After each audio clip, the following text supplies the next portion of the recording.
Rock stars.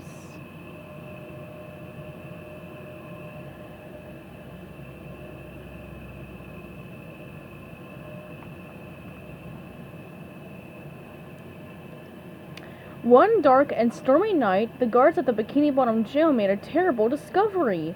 Their most dangerous prisoner had escaped. Sirens screeched. Searchlights scanned the night. The escapee was nowhere to be seen. Outside, wearing a wig as a disguise, Plankton crept through the shadows. "You fools!" he hissed. "You'll never catch me!"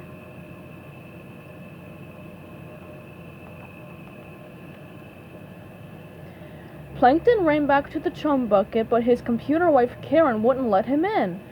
"Beat it, you jailbird!"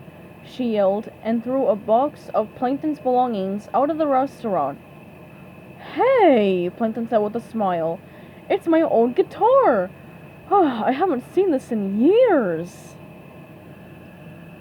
Just then, SpongeBob walked by singing a happy song about Krabby Patties. That gave Plankton an idea. Maybe he could get SpongeBob to sing the secret list of Krabby Patty ingredients. "SpongeBob, can I ask you a question?" "Are you going to ask me to join a rock band?" SpongeBob cried. "The answer is yes!"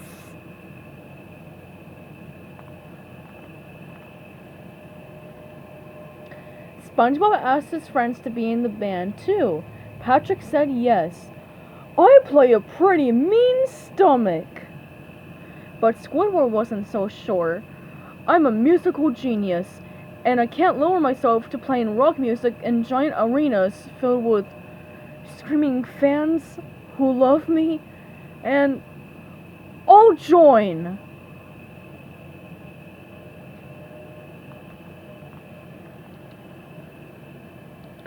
The band went to work right away. SpongeBob found some wild rock and roll clothes, and Patrick got busy growing really cool hair. When they were ready to start rehearsal, SpongeBob called Squidward. "I can't come," Squidward told him with a grunt. "I've got to get in shape before my fans can see me." The next day, Plankton walked into band practice with a big box. "I had shirts made," he announced. "I hope you don't mind that I named the band." SpongeBob held up a shirt. "Plankton and the Patty Stealers? I love it! It's so mysterious." "I've got a pink shirt," Patrick said. "So it looks like I have a tattoo."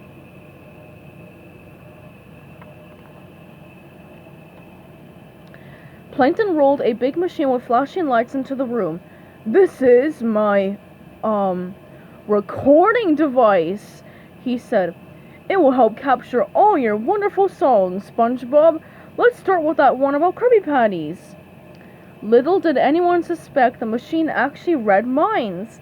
Plankton hooked SpongeBob up to it and let him sing, but he didn't hear any secret recipes, just songs about brushing teeth and feeding Gary. When Patrick tried the machine, it sputtered, sparked, and exploded. Plankton burst into tears. "I'm a failure!"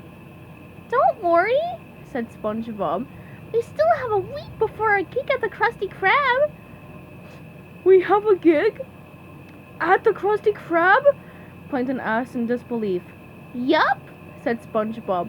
"But Mr. Krabs doesn't want us bugging the customers, so we have to play when it's closed and no one is around." Plankton couldn't believe his luck.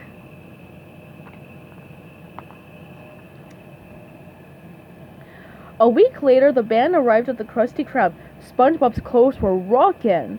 Patrick's hair looked awesome, and Squidward's muscles were huge. The band plugged in their equipment, switched on the amplifiers, and noticed that Plankton was missing.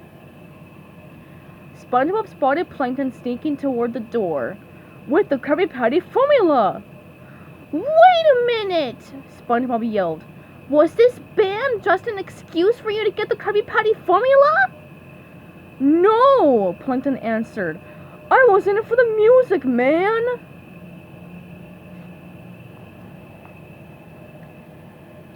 The police arrived and arrested Plankton. They put tiny handcuffs on his wrists and took him back to prison.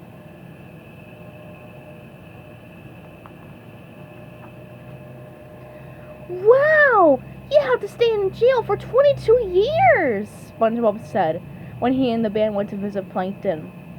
Well, there's no time to waste. We've only got 22 years of band practice left before our next gig. A 1 and a 2. Let's rock!